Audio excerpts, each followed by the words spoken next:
I'd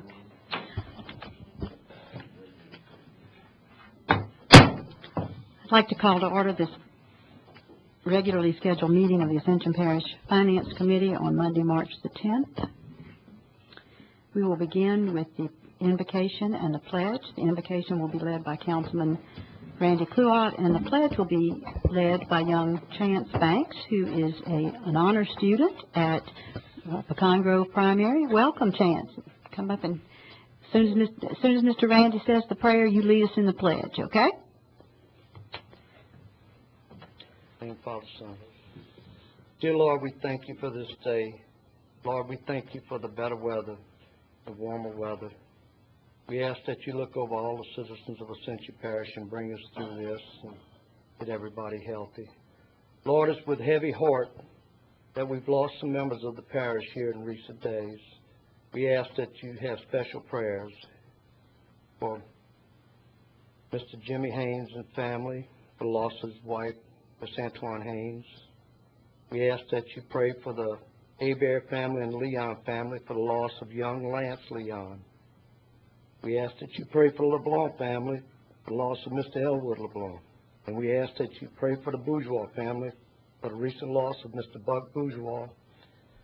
We ask this in the name of your Son, Jesus Christ. Amen. Amen. Okay. I pledge allegiance to the flag of the United States of America and to the republic for which it stands, one nation, under God, indivisible, with liberty and justice for all. Thank you.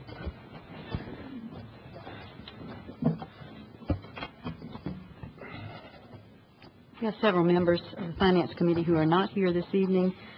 Councilman Johnson, Councilman Turner, Councilman Joseph, Councilman Melanson, Councilman Shakespeare. None of them could be with us. I also want to mention that if there's an item on the agenda about which you would like to make a public comment, please sign in, and you will be allowed 3 minutes at the appropriate time to do that. Item number 5, we welcome Mr. Mike Eads and members of his board with the Ascension Economic Development Corporation for their quarterly report. Mike, thank you for being with us. Thank you for having me, Madam Chairman and members of the committee.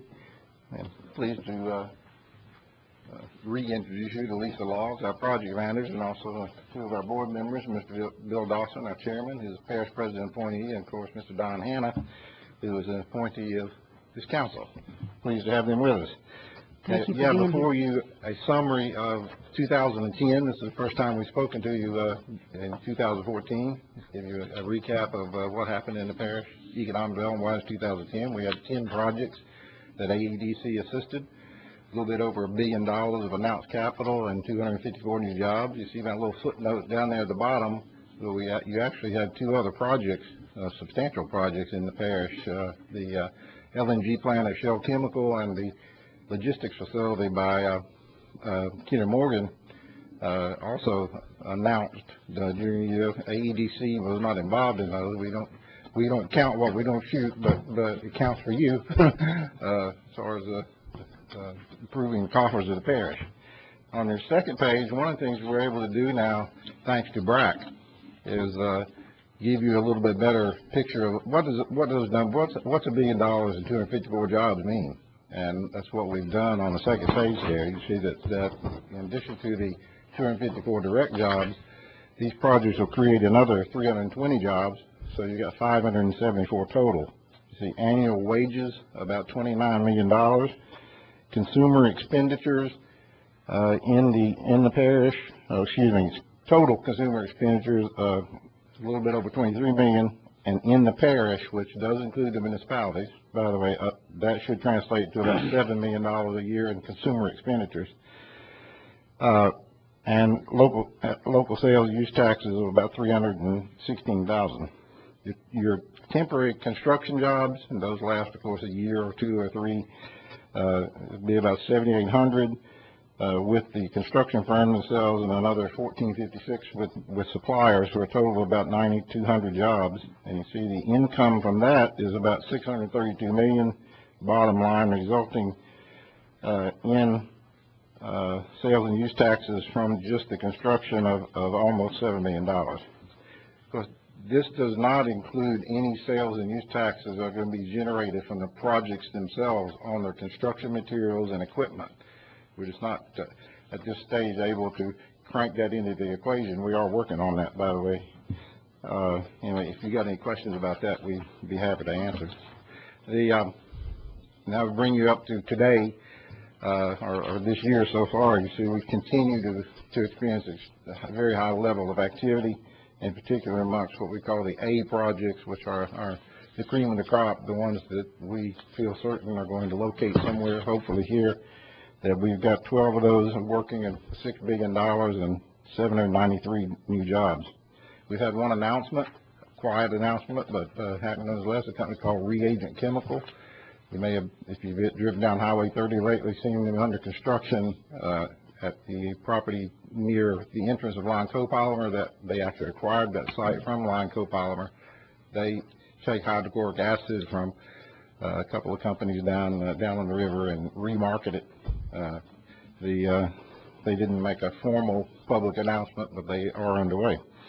The announcements pending, this Project Hamilton, the next one on the list, is actually sort of a carbon copy of the Reagent Chemical. And they're going to be locating on what we call the Barber Brothers tract, which is next to, just upriver from Methanex. Project Egret, that's a company that's been located in the parish for a number of years. Down in Geismar, they have an existing logistics facility. They've outgrown it. They bought 35 more acres, and they're going to build another logistics facility and keep the one they have open. They have two facilities. Decision pending is Project Geranium, a $750 million project. We've been working on that for over a year and continue to plug away, and we're still in the hunt with that. Project Wolf. This is a company that is actually takes a downstream supply of a certain product from Shell Chemical.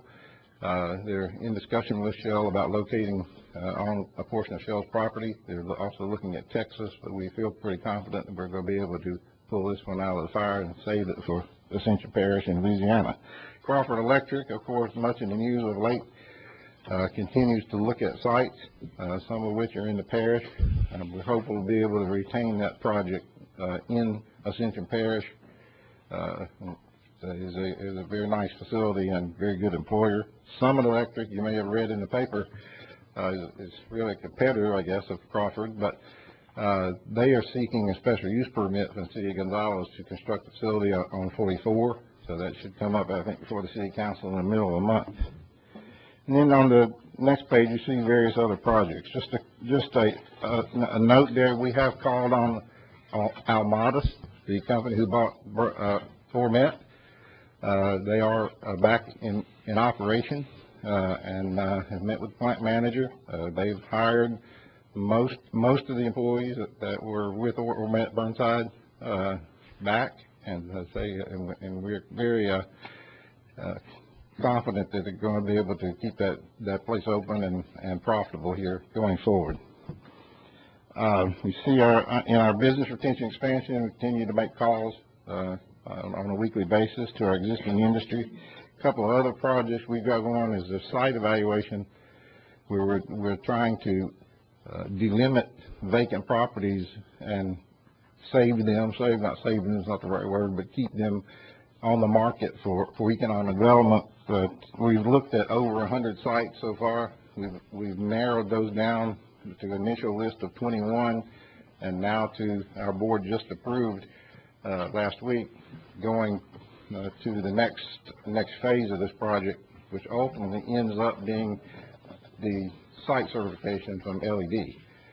The board also approved us going back and starting to look at smaller sites. So that initial run was 25 acres or more. Now we're going to start looking at 10 to 25 acres. And that project's going to start in the very near future. One great thing about this is we get leverage money. For every dollar that AEDC spends, we get $3 from BRAC and LED. So we are leveraging your money to a wholesale extent to make this work. Finally, on the last item there is our board did approve the issuance of an RFP for a diversification strategy for us to bring in a consultant to look at what are the opportunities for Ascension to continue to diversify its economy. What kind of companies should we be looking at? Where are they? Who are they? That type of thing. That concludes my oral report. Be glad to answer any questions you may have. Thank you, Mike, for that very thorough report, and I'll ask the gentleman, if they will, to look over your little paperwork here, and then if they have any questions, you'll give us just a second. Madam Chairman. Yes, Randy. Councilman Kluot? Yeah, Mike, on the Crawford and the electric companies, Yes, sir. make sure that, you know, if anything that can't be settled in the city of Gonzales for whatever reason, whether they don't have room for them or nothing, we're right there at the forefront. Okay? Yes, sir. And, I'll do my best. thank you, sir. And if they don't want some, it will take them too. Understand. Any other questions? Mike, thank you Thank again to you, your staff, the members of your board who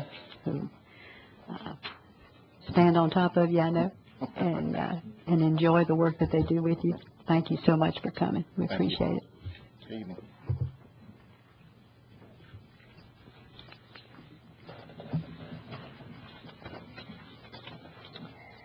Item number 6, a resolution to enact legislation, Ascension Parish Infrastructure Development District's alternative fund mechanism to fund and maintain subdivision infrastructure. O'Neill. Yes, this is not any action to pass a tax, okay? All this is doing is asking the legislature to give Ascension Parish the authority to have this tool in its toolbox to raise funds to support its infrastructure. What it does is a taxing district would have to be created by a vote of the public in that taxing district. And it could any taxes raised there could only be used in that taxing district. This is an alternative to having private subdivisions or having subdivisions like we have now, where your roads may not be fixed for 20 years. You know, I'm not in favor or against this. I'm just asked to prepare. I was asked to do some research and come up with an idea of how we're going to deal with road maintenance, infrastructure maintenance. Some of the alternatives today, as the roads come into the system, the amount of money coming into the system doesn't maintain the roads. But this is just, Senator Amedee said he'd like the council to say they want this before he pushes it through the legislature. You'd have to pass an ordinance actually enacting this. This is just something that gives you the authority to do it. Mr. Kluot? Go right ahead. So, we basically, it's like creating a road district. This would give you the authority to create a road That's what I'm district. You're not talking even about. doing it. Right. Right. Right. Give Same you the thing. authority to create a road district. Maybe y'all can help me. What is this different than what we have at Bayou Terrace? Was that? Bayou Terrace was done after the fact. It was private roads that were falling apart. Right. And then the public came to the government and asked to create a road district, which essentially then passed the voters voted in that subdivision voted to tax themselves to build roads. So right now, we would be in front of it within this if we would want to do that with this. In advance. Get in front of the development to where it would be a district. Yes. Thank you. And you can do for more, and we've included infrastructure. You may to put sewer lines, to put water lines. If you have 2-inch water lines and they want 8 inches, the people can vote in the subdivision to expand their lines. Thank you. Todd? Yeah, the question I had, and I spoke with O'Neill a little bit on this, was the people in that subdivision would vote on this, but this has to be prior while the developer is putting this subdivision together. So really, the only person that's actually going to vote on it is probably going to be that one property owner that owned that property, because all them homeowners are not going to be in that subdivision when you need to pass this. So you're not going to have but like one vote, several votes. Correct. But then but that would just give you another alternative, because the alternative is you're going to have private subdivisions where you're going to ultimately have to pay for the roads yourself anyway, or you can go to one of our subdivisions in existence now or buy an existing home, and the road maintenance schedule is getting slower and slower. This will give you the money. I'm not recommending you do this, but this is a specific pot of money dedicated only to that particular district. It can only be used there to take care of the problems of that district. It can't be used on anything else. So they know it up front, and if they want to do that, they can do that. They don't have to. They don't have to move it a subdivision like that. There'll be other alternatives, but this would be one alternative that you have to stimulate the ongoing cost of road maintenance. Because these roads are coming in. If it's a dedicated subdivision, they're in our road system. And you said the developer would be the one to assess how much millage tax you would charge? He would ask how much to vote for, right. He would vote on how much he wanted. We would make an assessment. We would have to say, you know, you're going to need X amount of dollars to maintain the roads here. Because you're going to be paying a millage every year, and it's going to be going into a pot.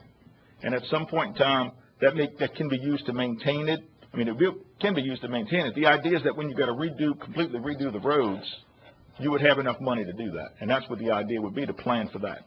So that on a normal and ordinary course of business, they would be getting their roads up redone on a regular basis and not have to wait till their turn came up on the list.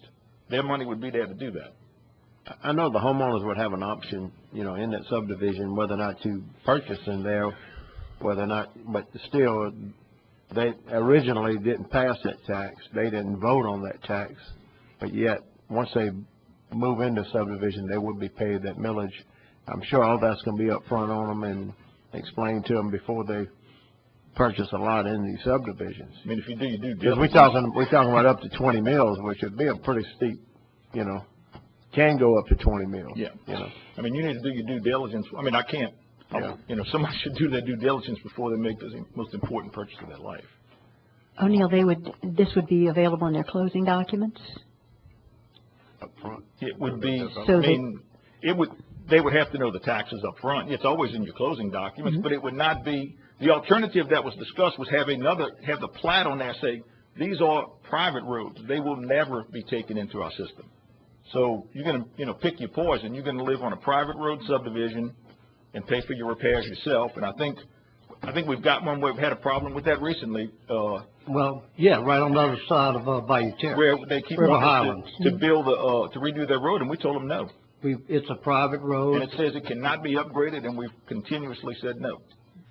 And I've got one in my district as well, Bluff Oaks, I believe. So, I mean, it's an issue that, I mean, I'm not supporting or against it. I'm just providing you with another tool. You don't have to enact an ordinance to do this. All we're doing is ask the legislature to give us the authority to do this. If the council at some time desires they want to do it. Any precedent for, I understand there's a precedent already in the parish? It's been done with one road district, but that was done subsequent after the fact. Mm-hmm. Any other precedents for this that you're aware of around in the local area or out of our parish? This is a draft of what Baton Rouge does. They create these. I don't think these up out of my mind. I went and looked for other parishes and saw how they did them. And then this is what I used as a guidelines, and I expanded a little to include all infrastructure because we're in the process of trying to do sewer. We may get in water, may gas, all those things. So this gives you the authority to get into that. You may use it they may pass a millage for the roads and then subsequently want gas. And the parish has gas that they can sell to them. It may be you can do a joint venture where you run the lines and share the cost. Or you could do it with water. If we have 2-inch water lines, if they don't have there's no water there from Baton Rouge Water, and they've got to use a private well, and they subsequently want to upgrade, and we get into water, we'll be able to share, maybe able to do a cooperative endeavor on that. This is just a tool, and it doesn't create any laws in Ascension Parish unless the council enacts them. But you can't do it in Ascension Parish unless the legislature authorizes you to do it, and that's why we're doing it this way. So just for clarification, this is a tool that Baton Rouge already uses? Yes. Okay. Mr. Cooley? Yeah, O'Neill, I guess, and this goes to Tommy too, that we sit in transportation and we sit in other committees, and it ultimately comes to the council like it would at this committee. And, you know, when we take in subdivision roads, you know, supposedly through the inspection and all, they're built up to the standards and all that. We take in 3 miles, 4 miles, 5 miles at a time of subdivision roads that down the road they're going to need maintenance. We've already got roads out in some rural areas that, you know, that are down on the list. That, you know, if we gotta wait for these just to get paid for up front, Councilman, I'm with it. we do subdivisions by statutory dedication. Right. Those roads are dedicated to the public. We have a process where we inspect them, et cetera, throughout the building process, and then require a bond. And then we bring them before the council to be brought into the system.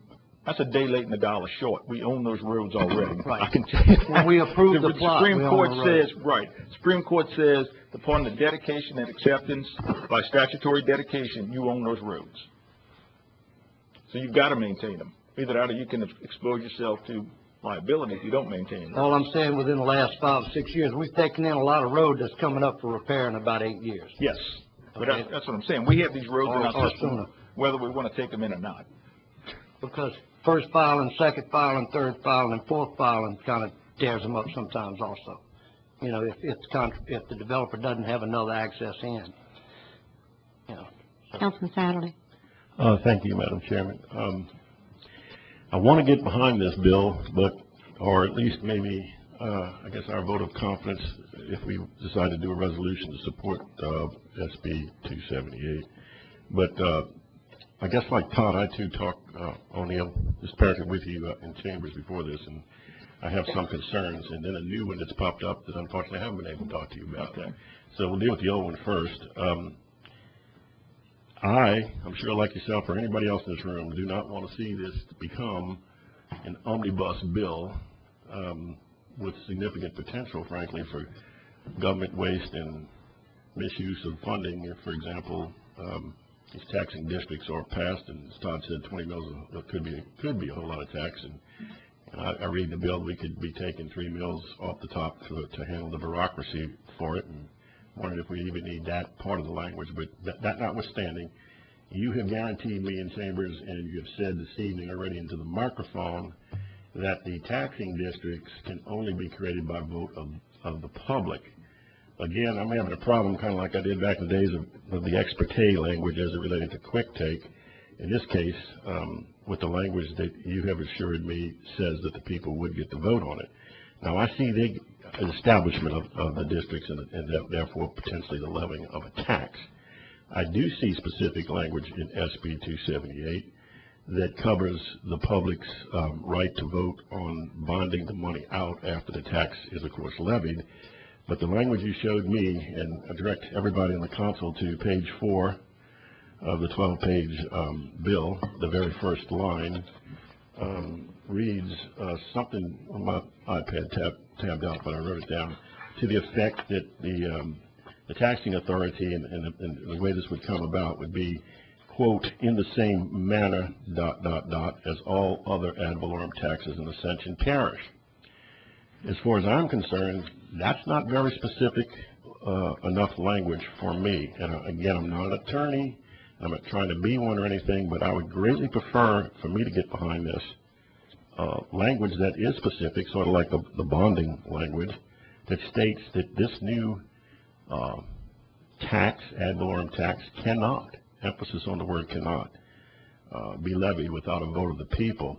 I know you're going to say, and I want to take away your fire, that Councilman, you didn't write it. I understand that, and it's taken. We've already heard from Ms. Castle's question from, I guess, similar legislation. I don't know if it's real or pending from East Baton Rouge, wherever the bill. All these bills seem to be drafted from. It is existing. Okay, from other stuff and all, but that. When it's in my parish, I want to see it specifically, frankly, say that the people absolutely, by language stating that, like it does for the bonding language, that they would get to vote on the establishment of these taxing districts and therefore the power to levy a tax.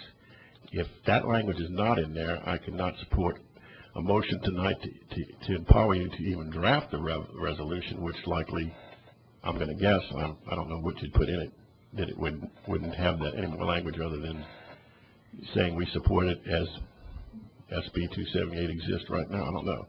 But I've said a lot, and then the other thing I want to get to after you answer this is all of this, of course, am I correct, ladies and gentlemen, is on top of impact fees?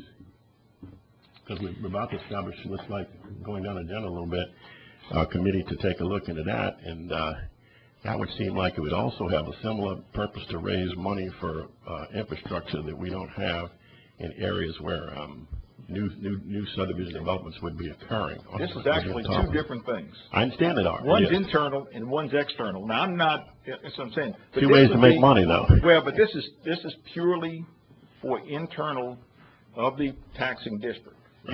You couldn't use any of this money to do anything outside of that taxing district. Right. It's restricted to that. And I assume if we did impact fees, it would be the same way. I don't know that, but.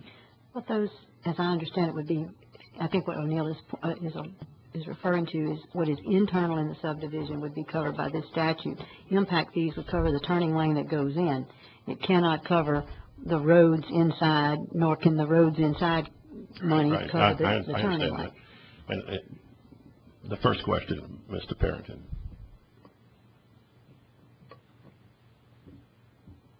You want to address the first question about guaranteeing that the taxing districts, once established, could only be, not once established, but could only be created by vote of the public as it relates to top of page 4 of the 12-page bill.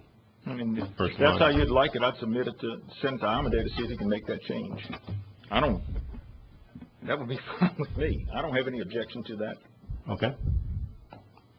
Now, he may, we send it to them, they draft the bills and send it back. If there's a problem. I understand the process, but and I don't mean to give Senator Amadei any grief tonight, but when we tried to do quick take a second time this year, having failed, I guess, in our first terms in 2011, he gave me his personal guarantee he wouldn't author that bill, and he hasn't, that I can see, at least pre-filing, because I believe President Martinez told him to check with Doc, and he said, if Doc don't support it, I won't author it. At that point, when we were talking about quick take, he added this SB 278 as a forthcoming bill and asked my opinion of it. And he told me point blank I would see it long before we get to where we're discussing it here tonight, and I haven't. So it's the first time I've seen it, and so I haven't had time to talk to Mr. Amadei and see, would he be willing to change any language whatsoever. But I appreciate your advice, and I'll submit it to him. He may say that may not cut it, and then. I don't know what he would or not. I know with a quick take, he said, Doctor, you can write the bill. I said, I don't think I'm qualified to do that, so no more to write this one. But that language just sticks out with me that, doing this in the normal manner of things, I'd rather just say people have to vote on it. Be sure the public's involved. And thank you for listening. Councilman Kluwat. Yeah, Doc, you made reference, you said that Senator Amadei wanted you to write it, and he wouldn't do anything with it unless you personally approved it? No, that was on. That's what you said. That was on That's quick what take. You said. Not on this bill, sir. No, you're on quick take. That's what you said. Well, you brought up quick take. That's what you said. The second time around. That's what he told me on the phone, sir. Yeah. You got some stroke, huh? No, he said he'd offered anybody. He said he offered anybody in this council that would like to do it. I would like to see how this works. This particular deal here is that the concerns of, say it's a Hearn House, and just round it off, Hearn House subdivision, with 5 roads in it, okay, with 2 miles of road, all right. How do you got to wait till it gets filled up? Everybody, according to what Doc wants, for everybody to vote on it? No, be done before. Developers vote. That's what I said. They're going to have one person vote on that. Yeah. Well, that's what I'm saying. I don't understand how you want it to work. That's why I got an issue with it. Well, I mean, I'm just saying, how's it going to work if you wait till it gets filled? If you wait till a plot gets approved and it goes to a public road, it's ours anyway. That's not my understanding is the person who's doing this, 1 or 2 or 3 or 4 or 5 landowners would do this in advance. Yeah. And they would be an election called, because when the district is created, the millage would be set. Madam Chair, Councilman Lambert. I don't mean to put anyone on the spot here, but Mr. Billy Aguilar out there has most probably built more subdivisions in this parish than anyone, and I'd like to hear his perspective on exactly what would happen to him if you want to, Billy. If not, don't worry about it. Billy and I had already made eye contact. He was going to get his chance whenever everybody else was finished. Please, thank you, Kelsey, and Chairwoman. You're welcome. Thank you. I'm not necessarily for this or against it, but really the only way that this would be needed would be if you, the council members, decided not to take any more subdivision roads into the parish maintenance system. So you'd have to vote to stop accepting subdivision streets in the parish maintenance system. It'd be up to your vote to do that. And then, in that case, I'm not just saying I would be for it, but there needs to be a means to maintain the roads in that subdivision. And as far as O'Neill said, there is an ordinance in East Baton Rouge Parish that this is available, but as far as I know, it has not been used yet. Because East Baton Rouge Parish is still accepting all subdivision roads that are currently being built into the maintenance system. Just one quick question. Billy, have you dealt with this in any other parish that you've developed in? Or I have not in any parish I've developed in East Baton Rouge, Ascension, West Baton Rouge, Livingston, East Feliciana, West Feliciana, Mississippi, and a few different counties in Mississippi. This is not this. Me and Tommy have spoke about this before, and I said, Tommy, if you're going to stop accepting subdivision roads into the maintenance system, then we need a means, and I would be for this if y'all voted to stop accepting subdivision roads in the maintenance system. I would be for some type of, at least this ordinance would be there so we could have a way to maintain the roads. And what you're looking at, say you got a subdivision of 100 people, like you just said, to lay the asphalt in it initially would probably cost, the asphalt itself cost about $120,000, $130,000 just for the asphalt for the roads. If the roads weren't horribly bad and all you need to do is cold plane them and re-asphalt them, you're looking at probably $200,000. And the roads typically going to last 5-10 years. The first 5 years is probably the worst time because you got all the concrete trucks going and pouring concrete and all the heavy loads coming in. After the subdivision is built, probably 10 to 15 years. So the millage wouldn't have to be that great over a 10-year period to pay to redo the roads.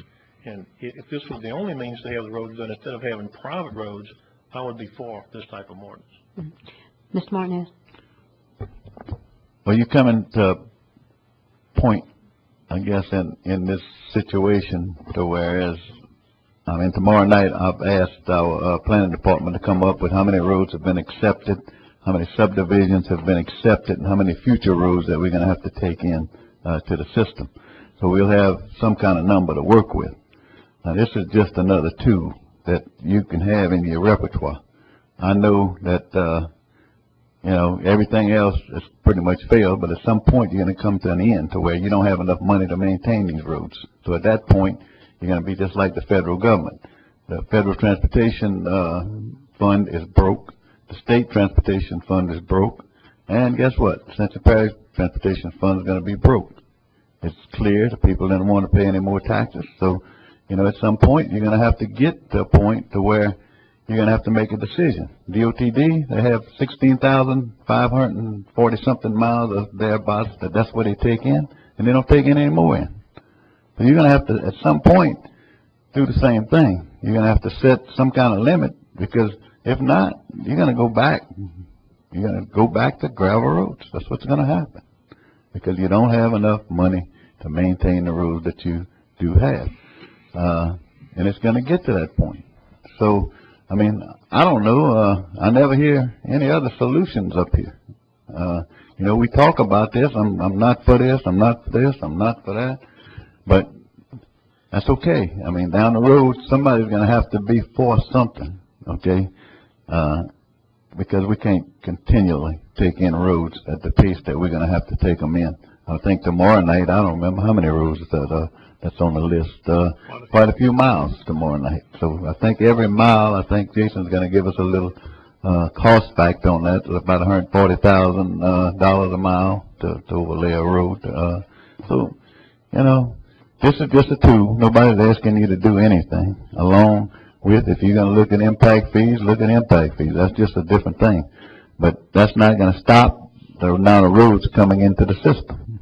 So, you're gonna still take those. Every time you approve a subdivision, you're approving every one of those roads, and you're approving that the public, that you're gonna pay for it. And I don't mind that. If you have the money to do so, that's okay. That's the way it's supposed to work. But, you know, we get 2/3 of a half cent to do roads. That's what we get. And that's just not gonna cut the mustard with the amount of traffic that we've got out there. And like I said, we can't go back and ask the state or the federal government, because guess what? They don't have any money either. So, again, that's basically the was. Thank you.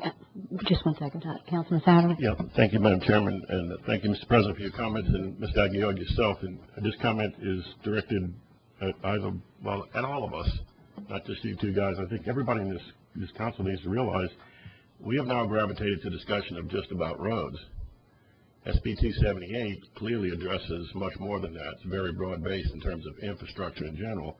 In fact, under Special Powers Clause, you're talking about roads as subpart 4, and the 3 parts above that include 1, waste management and control, 2, water supply, sewer, and wastewater management, and then 3, bridges and culverts, which probably, not probably, I'm sure everybody knows, are behind as well as roads in terms of infrastructure.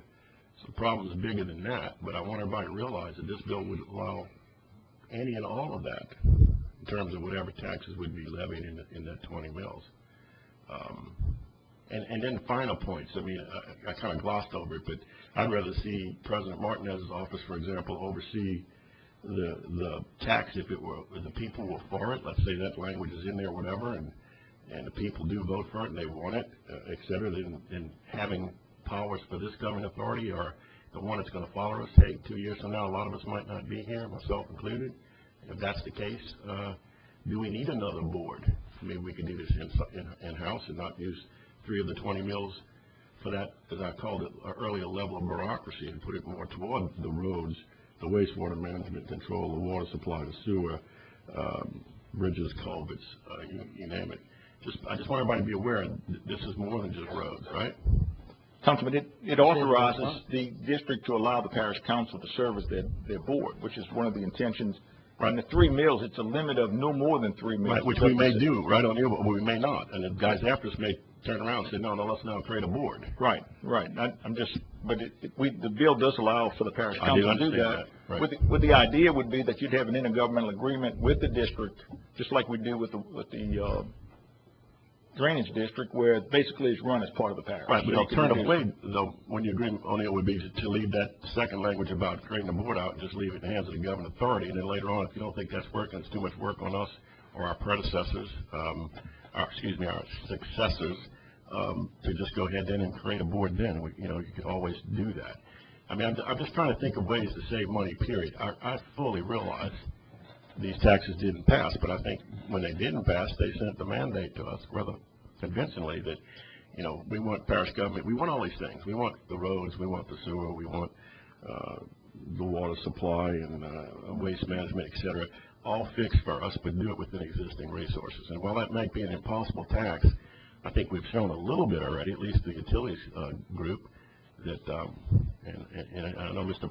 Martinez is, at least probably he's talked about this in the paper, we've done it within existing resources and borrowed that $60 million with 0.9%. And we may not have all the avenues available to us to continue to do all the other infrastructures, et cetera, but we have had 2 votes recently, and I don't think we need to forget them, that the people spoke rather loudly that they're not for taxes. And this sort of kind of looks like we're going through the back door. Well, it doesn't, it doesn't. It doesn't if what you say is absolutely so, and or we can get language that specifically addresses it, that the people get to vote. I've supported things in the past, even though I don't personally, but let's let the people vote on it because, people disagree with me. Some are for taxes and some are not. And that's, again, the language that's going to be in there, I wouldn't have a problem with your resolution or whatever. I don't have any problem doing that. Yeah. Including that as part of the resolution. And I want to say something. I seem to have offended my colleague and friend, Mr. Clue, out over there. I wasn't in any way trying to imply that Senator Amade had a stroke with him or anything, because he actually offered the ability anybody want to do that, but I think it was more sort of tongue-in-cheek remark about, look, the parish government comes to me and asks for a bill, so I give it to them. And he tells me over and over, I don't really even like to get involved in the local government, but the very fact that we ask him, whether it's through our leadership or through our president or both, for something, quick take, this bill, he, by necessity, has to be involved. But I think that's more of an attempt of, hey, if you guys want it, and that's why we're here. What I want to see is unanimous, and that's what we need to do, a front behind it, where we can get all 10 or 11 of us agreeing to support a resolution, not like we had last time with the vote of 8-3 on quick take, whatever. And maybe we could do that with just taking our time a little bit, taking some deep breath, nudging wording here and there if it's possible, and no one can get upset about it. But or maybe Randy would write the bill. I don't know. But I might get upset. Randy, please don't.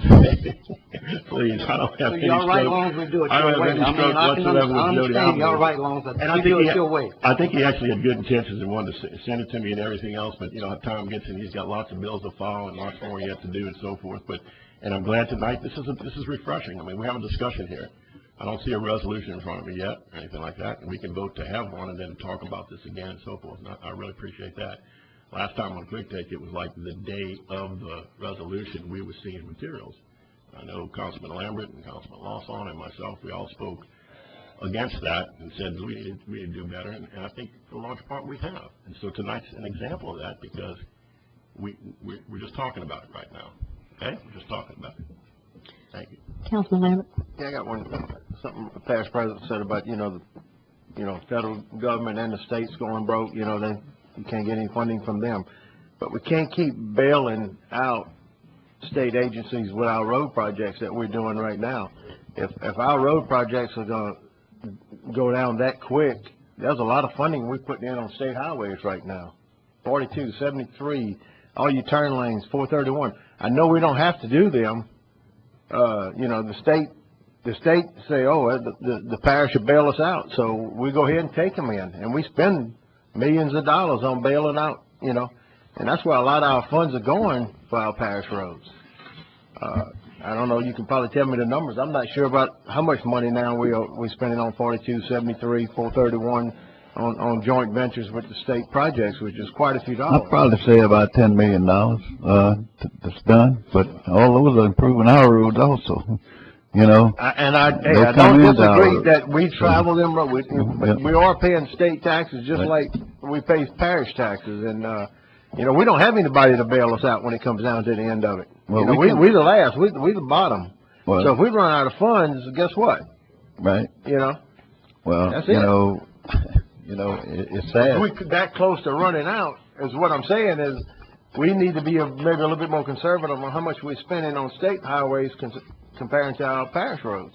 Well, you have to look at the big picture, but I mean, if that's the way it is, we can shut down everything with the state. We don't do anything, and we'll find out what's going to happen. But, you got to look at the whole picture. You got to look at the big picture as to what the transportation needs are here in the parish. Most of the transportation needs on state roads. They're not on parish roads. I agree. But again, we can take the approach that we're going to do nothing, because that's kind of the way we're heading. I mean, that let's not do anything. Let's just take care of our own, and let's not cut grass. Let's not do any of that stuff anymore. We can just put some asphalt on our parish roads, but it's still, you keep taking them in at the rate we're taking them in, that's not going to even last. So, again, this whole thing is all about slowing down what we take into the parish system. And in the future, if we're going to take those roads in, either they're going to remain private, other people are going to have to pay for them. We're not asking the developer to pay for it. He's going to have to pass it on. It's going to be part of the cost of that lot. I've talked to a couple developers. I'm sure Mr. Cascio won't mind. We talked about a development in Donaldsonville, and he was fine with that, creating a road district. When the people on Diversion Canal Road, we went to them and said, if you want to do this, create a district, assess each lot, bring it up to parish standards, we'll take your road in, just like we did with Bayou Terrace. But at some point, we got to call it, hey, this is it. We can't go anymore, okay? We keep growing. Similar things that we told the state, we told the governor, you can keep sending all these plants, all these improvements and stuff, and they pay taxes here. but we can't get them around. I mean, we need roads, we need infrastructure. I mean, like I said, my whole list went to 30, 73, 22, 44. They need to be done. It's all state roads. But, you know, we're not getting any help there. So eventually what's going to happen, Ascension Parish is going to die. I'm going to tell you what's going to happen. Because you can go talk to the plant managers. I've talked to several of them in the last few months. And I'll name them if you want me to. But they said that it's going to be hard for them to recommend any new expansion, any new projects here in the parish because of the traffic problem. That they need help. And that's going to be what's going to slow you down, and that's going to kill it. Same thing with any new business. I mean, if you can't get from point A to point B in an expeditious manner, people are going to quit coming here. Safety reasons. Same thing on 73. If the sheriff has we've gone through this already. If they have an accident, ambulances got to get there. The sheriff's office got to get there. I mean, you try to do that on 70. You try to do it on 73. You try to do it on 431 in the afternoon. Not going to happen.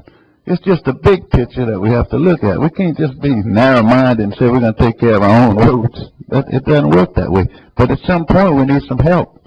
We got to look at different things. If we're going to take in new roads, we need to set a limit to where we're going to go. That's what we need to do. And at some point, we got to shut it down. If not, again, we can go to Doc's district and we can go grind up all the roads and we can go back and put some gravel, a little dust. Remember when we used to have to buy dust retardant to go in there and spray the roads? But I think we're going backwards. We're not going forward. And that's what's going to end up killing this parish, I can assure you. That's what's going to happen. Because people are going to be choked. They won't be able to move from point A to point B in the way they need to do it. And that's what's going to happen. That's what's happening in Baton Rouge right now. That's what's happening everywhere.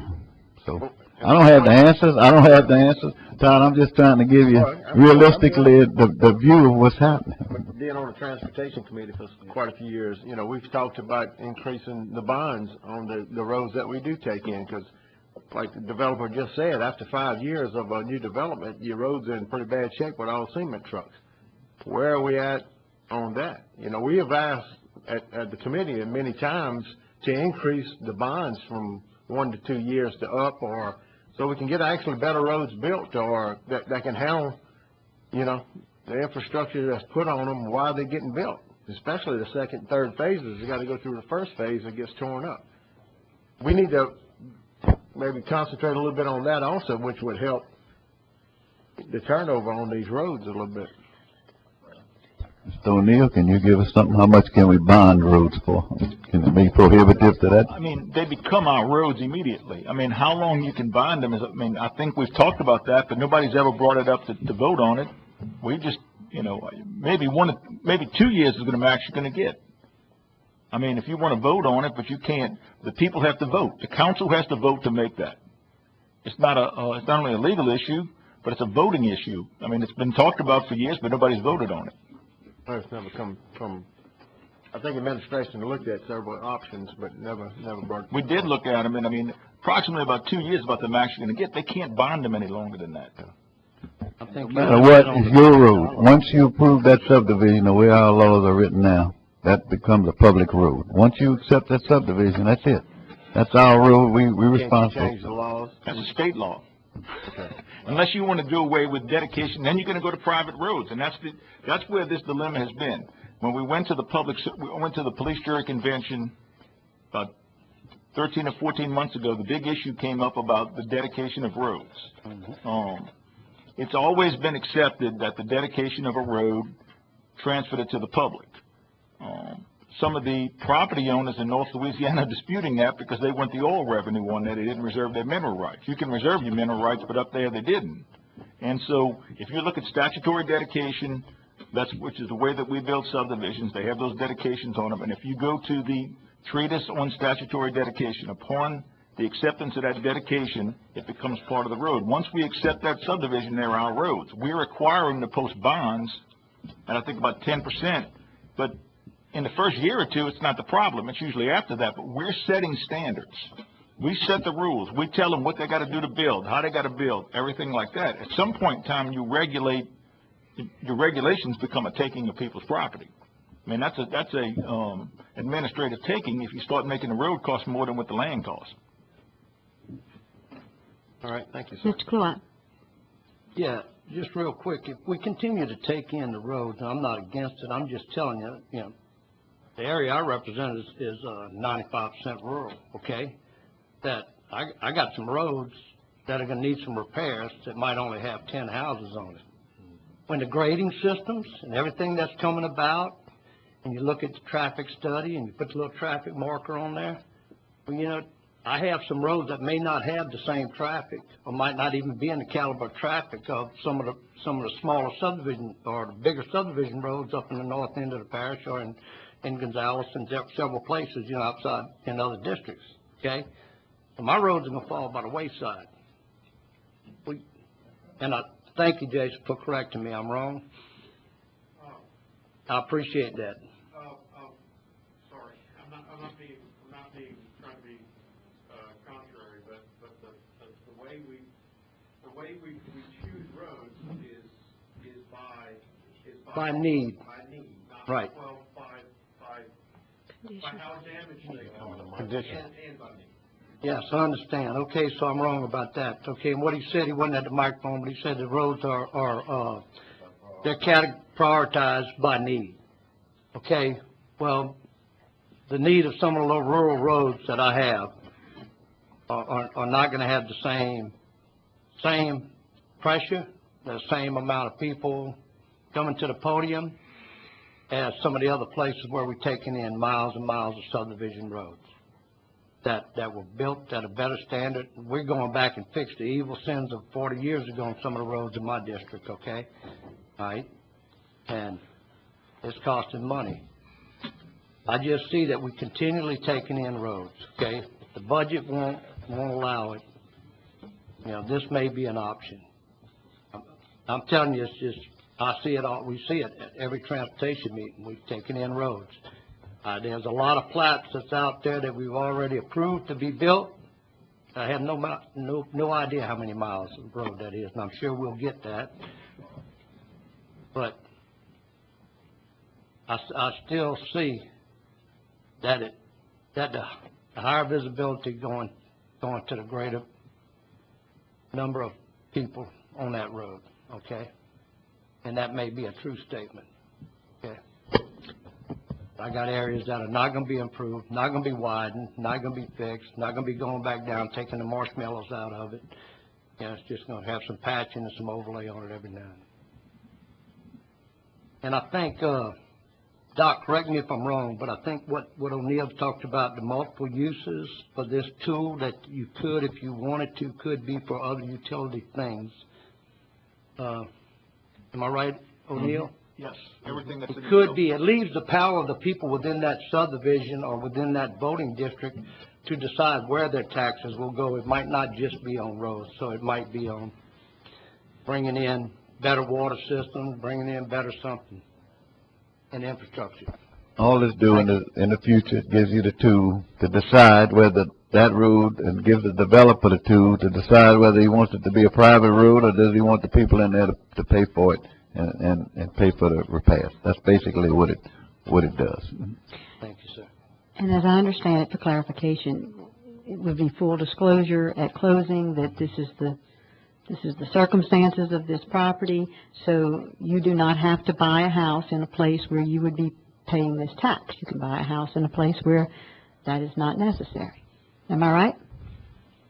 I don't understand what you mean by full disclosure. It's the buyer. The buyer needs to knows what his taxes already. I mean, who would be disclosing? Well, I mean, I'm just asking on behalf of a citizen who suddenly discovers that he's paying this millage. I mean, is it his responsibility to determine that, or would this be in a closing document somewhere? I don't know how you would put that in a closing document, because closing documents are coming from a bank, a lending institution. Okay. That's the property taxes. Would there be an estimate of property taxes in that document? Yes, there is an estimate of property taxes, yes. Okay, so I'm just curious how the people are going to know that they are in fact signing up for this. Okay. I mean, I know that they would find out if they weren't, because it'll have a big stamp on it that says this is a private road. Am I right? Absolutely. It will say it's a private subdivision. Okay. Yes, Dempsey. Do you have anyone else speaking on this? Because we need more tools. I'll go ahead and offer this motion that we move this resolution. And that way we can get the thing rolling and let him bring it back, and we can tweak it there. I appreciate the motion. Do I have a second? I'll second it. You Have moved a- it to the full council, that's what you said? I would think that when the resolution will come back to finance for further discussion. What was Senator Omby's request? I mean, he wants it to come forward before he goes forward with the bill. He's filed it. Is that, if I'm correct? The resolution is in front of us on the side there.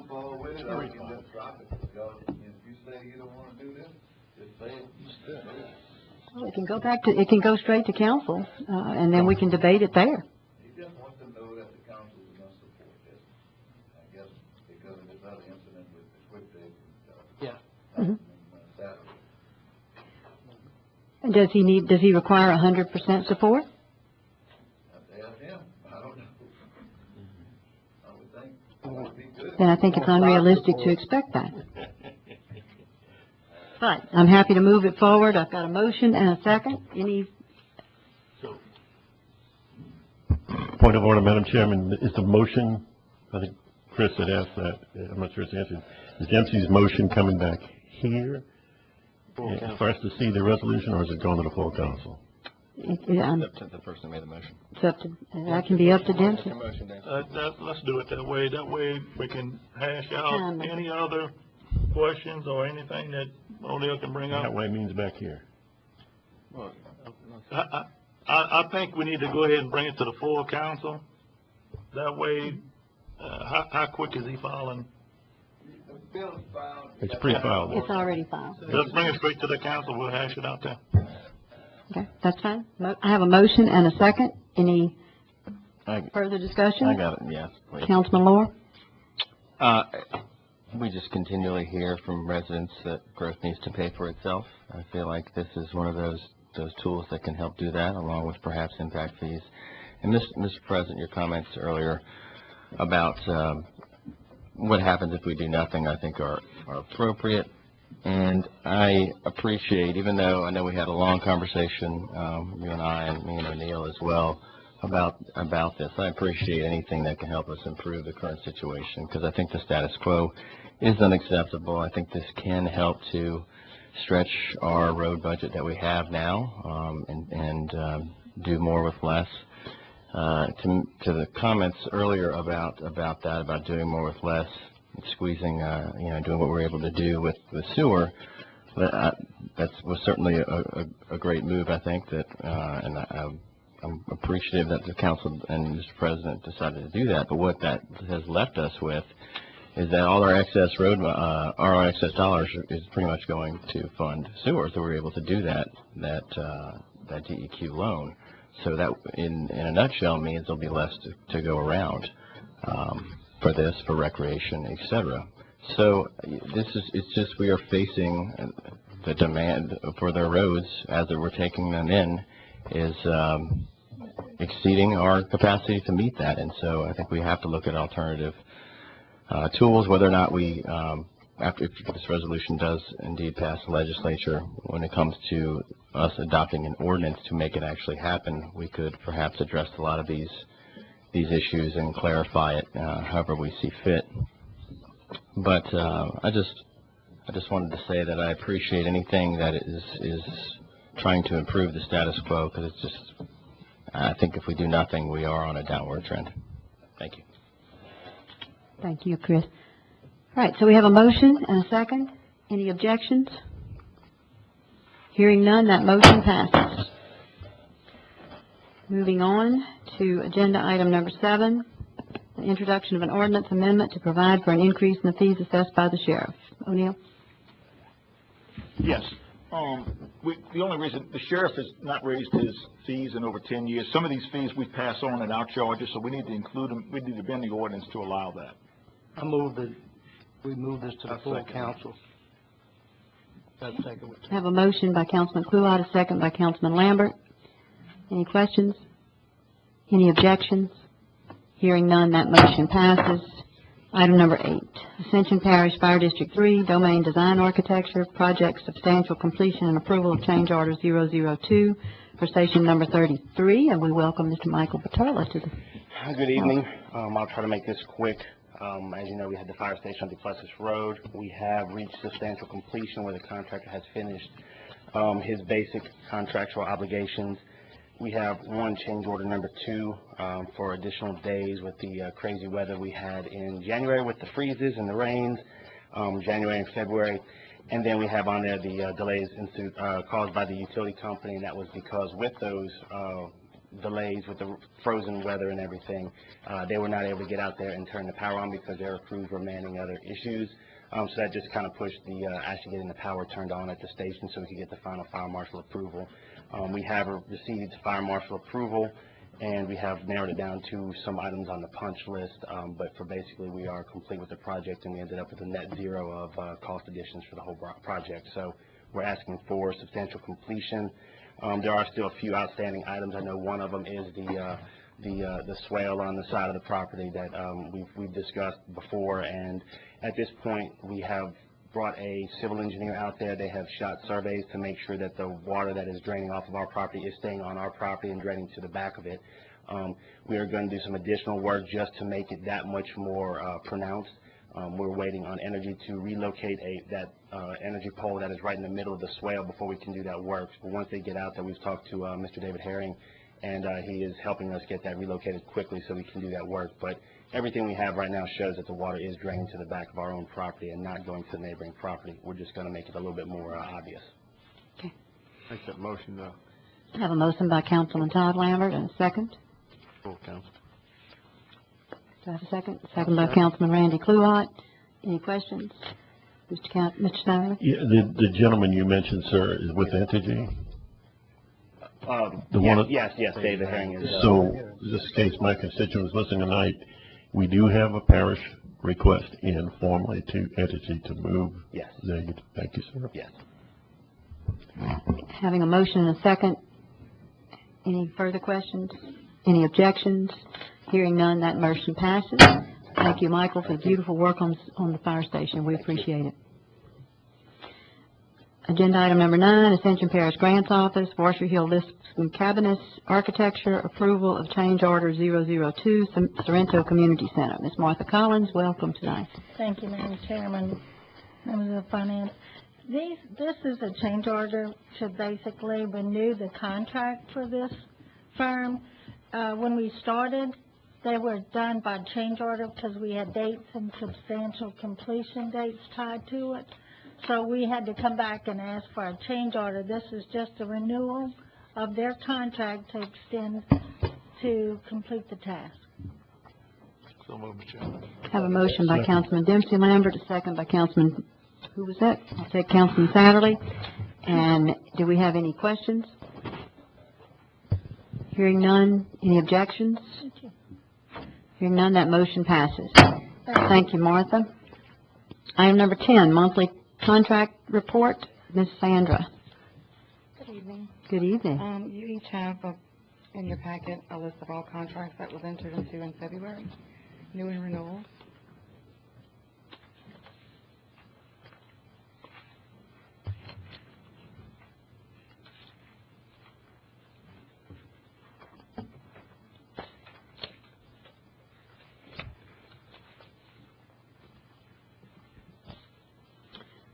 Gentlemen, do you have any questions about those contracts?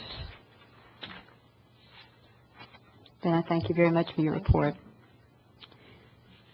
Item number 11 is the appointment of a committee to explore the option of impact fees in Ascension Parish. This committee will be from here on and after known as the Impact Fee Exploration Committee. They will be charged to bring to us recommendations with regard to impact fees as directed by as we discussed with the Planning and Zoning Commission. I will appoint tonight the members of that committee. They are Diane Consenza, Gasper Jaffici, Donald Sanji, Mr. Billy Joe Aguilar, Joshua Ori, Mr. Ken Furman, and Miss Elizabeth Dunn Laurel. These 7 people will be charged with the responsibility to report back to the Finance Committee with their recommendations for, against, neutral, whatever that comes back to be, on impact fees in Ascension Parish. I thank them in advance for their service and look forward to hearing from them. The timeline will be determined by them, and they will report that soon, and I will certainly make it known to the members of this committee what that timeline will be. Are there any questions? Madam Chairman? Yes, Mr. Yeah, thank you, Madam Chairman. Will these meetings be open to the public? Certainly. And so they will be advertised in regular channels and the whole? Whatever is proper procedure. Okay, thank you very much.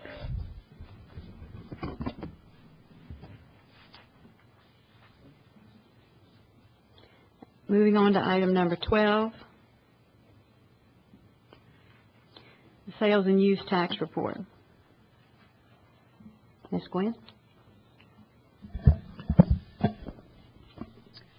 Good afternoon. You have before you your regular monthly sales and use tax report.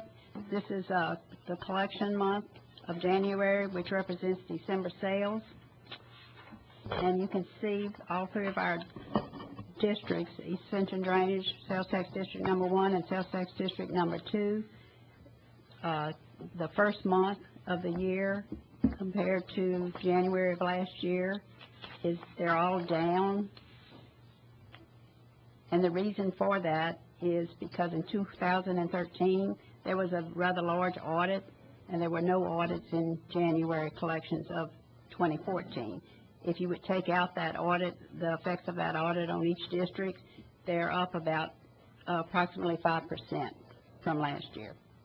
And then you can see on the far right the comparison to the budget. This is, like I said, the first report for 2014, and we're at 8.33% of the year, and the budget comparisons are each just over 10%. The second is that bar chart on our 1-cent sales tax district only.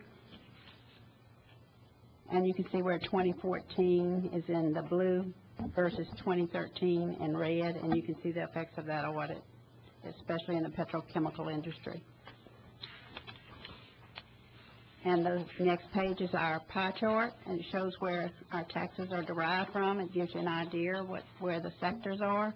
And we're using the 1-cent sales tax district again. And the little percentages on the petrochemical industry and the motor vehicles is being hidden by the pie and this little box chart. But it's petrochemical industry represents 65%, consumer retail is 23%, motor vehicles is 7%, and business to business is 5%. That just gives you an idea of where your sales taxes are derived from. And of course, the last page is a historical chart of each of the districts, and you can see how 2013 ended up, probably our largest collection year in the history of the parish. And that is due mainly to all the construction activity going on. If you have any questions, I'll be glad to answer. Gwen, if you'll go back to the first one, and just for clarification, go back over that audit situation for me, please, and for the benefit of the public. Okay. Because the first thing I'm going to get is a call that our collections are down 11%. Yes. So let's make sure we clarify that. The reason for that is because in 2013 there was over $1 million audit, and in 2014 there were no audits settled in that January month. So if you would take out the audit effect when it was divided between our three districts,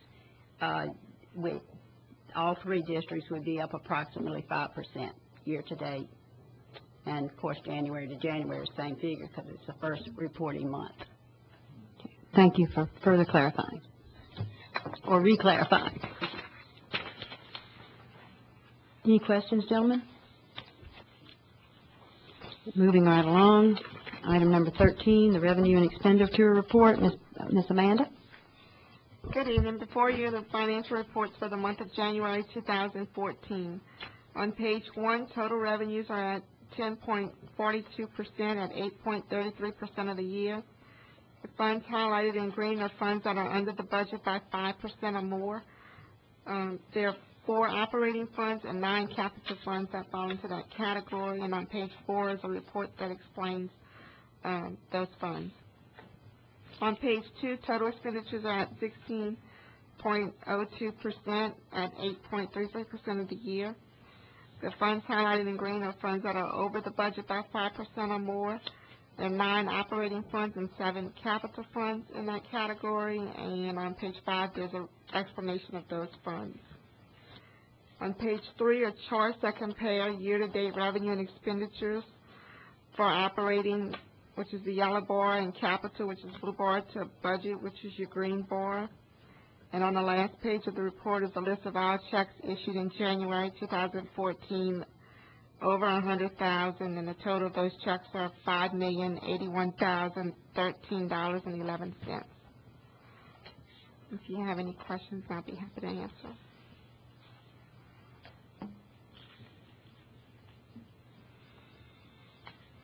Any questions, gentlemen? Hearing none, let's move along to item number 14, approval to introduce an ordinance to amend the 2014 budget.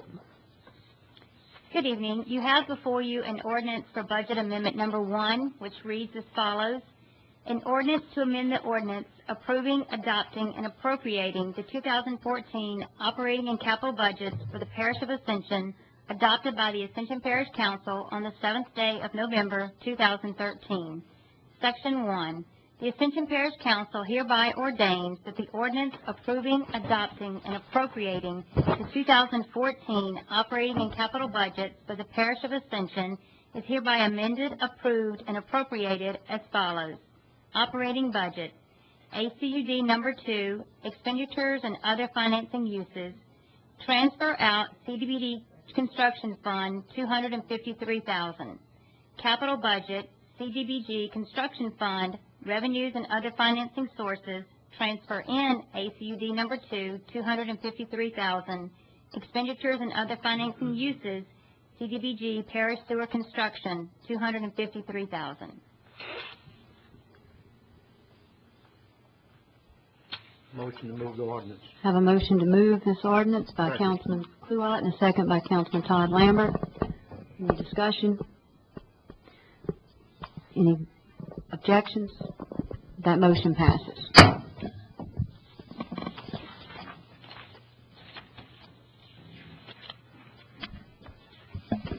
Item number 15, to accept the lowest responsive bids. Ms. Jones Shivers.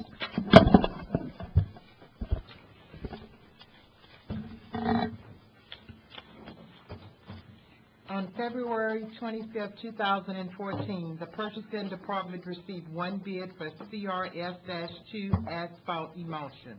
After review, the Purchasing Department and DPW recommend accepting the lowest responsive bid from Asphalt Products Unlimited and to authorize the parish president to enter into any applicable agreement or contract for this material. So moved. Have a motion by Councilman Satterley. Second by Councilman Todd Lambert. Any questions? Any objections? Hearing none, that motion passes. On February 25th, 2014, the Purchasing Department received 4 bids for coal mix application for use on parish roads. After review, the Purchasing Department and DPW recommend accepting the lowest responsive bid from Material Resources Incorporated and to authorize the parish president to enter into any applicable agreement or contract for this material. Have a motion by Councilman Dempsey Lambert. Second. Second by Councilman Satterley. Any objections? Hearing none, that motion passes. On February 25th, 2014, the Purchasing Department received 2 bids for precast reinforced box culverts. After review, the Purchasing Department and DPW recommend accepting the lowest responsive bid from Capital Concrete Products and to authorize the parish president to enter into any applicable agreement or contract for this material. So moved, Madam Chairman. Have a motion by Councilman Todd Lambert. Second by Councilman Kluwat. Any objections? Hearing none, that motion passes. Item 16. Motion adjourned, Madam Chairman. Second.